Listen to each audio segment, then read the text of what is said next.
happened was meteor hit, and I don't know, like if the meteor hit and wiped out the dinosaurs, but then like the lizards came. I don't even really, when you get down to even just thinking about that, you're like, okay, so it wiped out the dinosaurs.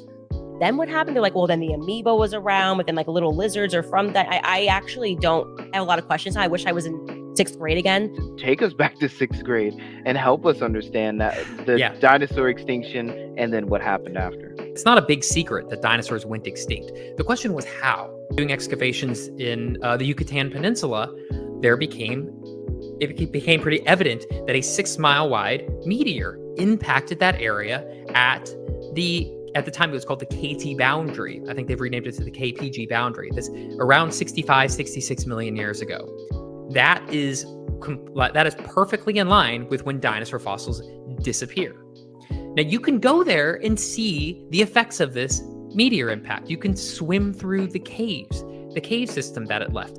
I have done this personally. I have seen the effects personally of this meteor impact. Then she says, okay, then like amoebas were left and then lizards came from the amoebas. Of course, that's not what people believe. They don't believe that only amoebas survived the impact.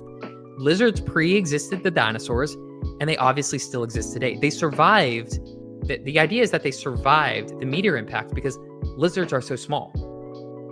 They do not require as many resources. And if you're trying to survive an era in which there is very few food resources, natural selection will favor small, less resource needing creatures like lizards, and not the 7-ton Tyrannosauruses that require food quite frequently in large quantities.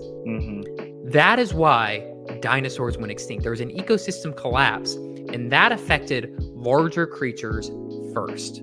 Okay, so it wasn't just like all these like meteors suddenly came and smacked the dinosaur in the face and killed it. No. But it's like one impact had some consequences, and those consequences led to the death and the extinction of dinosaurs. Yes, over time, the effects of that would have been analogous to a nuclear winter, which would have killed off a good chunk of the plants, which means who dies off whenever there's no plants? Large plant eaters. Who need a massive amount of those resources.